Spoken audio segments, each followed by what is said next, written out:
दोस्तों, महाराष्ट्र में देवेंद्र फडणवीस की सरकार पर एक और बड़ी मुसीबत आने जा रही है। जी हाँ दोस्तों, महाराष्ट्र के ठेकेदार हाई कोर्ट का रुख करने जा रहे हैं देवेंद्र फडणवीस सरकार के खिलाफ। और मामला ये है कि करीब 89 करोड़ रुपए यानी कि 89,000 करोड़ रुपए के आसपास पेंडिंग है, जो इन ठेकेदारों को दिए जाने थे, लेकिन सरकार की तरफ से ये पैसे रिलीज ही नहीं किए गए।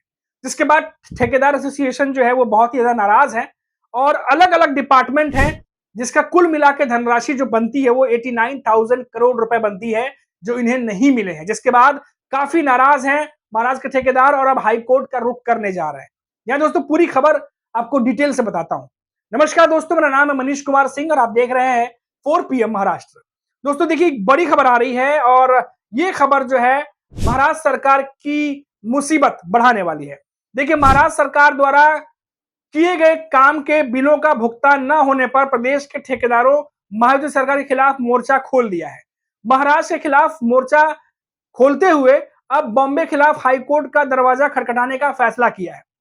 ठेकेदारों का आरोप है कि प्रदेश सरकार ने आधारभूत ढांचा परियोजनाओं के लिए किए गए कार्यों के 89,000 करोड़ रुपए यानी 89,000 करोड़ रुपए का भुगतान अभी तक नहीं किया। कितनी बड़ी धनराशि है दोस्तों जो पेंडिंग है। महाराष्ट्र के ठेकेदारों के प्रतिनिधि निकाय ने मुंबई, नागपुर, छत्रपति संभाजी नगर स्थित हाईकोर्ट की पीठों में याचिका दायर करने की घोषणा की है।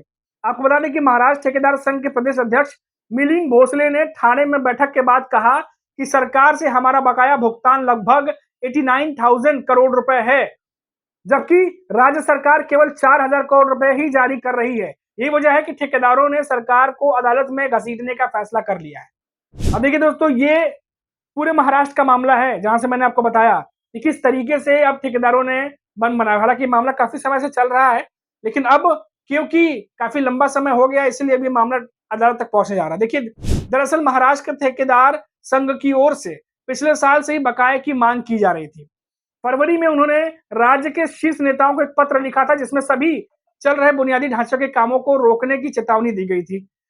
जुलाई 2024 से कथित तौर पर विभिन्न विभागों से 89,000 करोड़ जो है रुपए का भुगतान नहीं किया गया। राज्य भर में चरणबद्ध तरीके से काम रोकने के बावजूद ठेकेदारों को अभी तक का भुगतान नहीं किया गया है। अब सबसे ज्यादा जो बकाया बताया जा रहा है वो बताया जा रहा है पीडब्ल्यूडी विभाग का। ठेकेदारों की कुल 89,000 करोड़ रुपए के बकाये में राज्य के लोक निर्माण विभाग पीडब्ल्यूडी से 46,000 करोड़ रुपए जो है पेंडिंग है। जल आपूर्ति और स्वच्छता विभाग के तहत जल जीवन मिशन से 18,000 करोड़ रुपए, और वहीं बात करें अगर सिंचाई विभाग से 17,700 करोड़ रुपए और ग्रामीण विकास विभाग से 8,600 करोड़ रुपए। तो देखिए दोस्तों, कितना ज्यादा जो है वो ठेकेदारों का पैसा जो अभी तक रुका हुआ है, जिसके खिलाफ वो अब धीरे धीरे कानूनी लड़ाई लड़ने की तैयारी कर चुके हैं। अब आपको बता दें कि महाराष्ट्र ठेकेदार संघ के प्रदेश अध्यक्ष मिलिंद भोसले और क्या कहते हैं। उन्होंने कहा कि मार्च में जारी किए गए 4,000 करोड़ रुपए का कुल बकाया राशि मात्र 5% थे और ठेकेदारों के लिए इतने कम राशि में काम जारी कर पाना बहुत ज्यादा मुश्किल है। मिलिंद भोसले ने आगे कहा है कि कोई भी ठेकेदार काम नहीं कर पाएगा, इसे निश्चित रूप से राज्य में विकास कार्य ठप हो जाएंगे। अब देखिए दोस्तों, अगर सिर्फ सड़क का होता मामला या बाकी कुछ और होता, यहाँ सिंचाई विभाग भी है, ग्रामीण विकास भी है, कई अन्य मामले हैं जहां पर ठेकेदार ये काम कर रहे थे। अब उनके तमाम जो पैसे हैं, अब उनको लेकर के महाराष्ट्र सरकार को घेराबंदी करने की तैयारी जो है वो चल रही है। अभी तो ये एक मामला था दोस्तों जो मैंने आपको बताया। याद होगा आपको, हमने पहले भी कहा था कि महाराष्ट्र सरकार पर जो रेवेन्यू जनरेट करने का बोझ है वो लगातार बढ़ता जा रहा है, जो लोन अमाउंट है वो बढ़ता जा रहा है। और विधानसभा चुनाव से पहले जो महाविकास आघाड़ी के नेता है वो लगातार ये बात कह रहे थे कि महाराष्ट्र सरकार पर पहले से ही जो लोन है उसका बहुत बड़ा बोझ है, और महायुति सरकार लाडली बहन योजना जो है वो चुनाव जीतने के लिए ये एक योजना स्कीम ला रही है।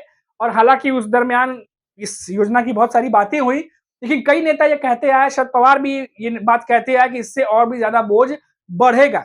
उसके बाद देखा गया कि जब चुनाव जीतने के बाद धीरे धीरे किस तरीके से कटौती हुई है उसकी खबर आप लगातार पढ़ रहे होंगे।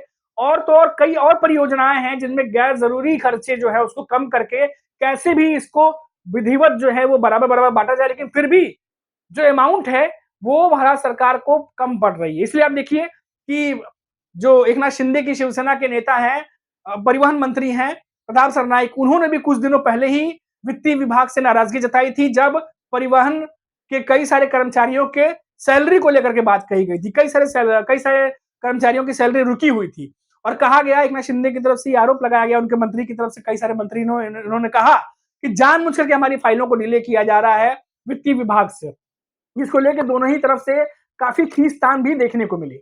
उसके बाद हमने आपको बताया कि कैसे लाडली बहन योजना के द्वारा 8 लाख जो करीब-करीब जो लाडली बहनें हैं, जो माताएं हैं, उनको अब 500 रुपए तक ही दिया जाएगा, जो रिपोर्ट्स आई, क्योंकि उन्हें पीएम जो किसान निधि है उससे भी लाभ मिल रहा है, इसलिए उनकी जो 1500 की धनराशि थी वो घटा के 500 कर दी गई है।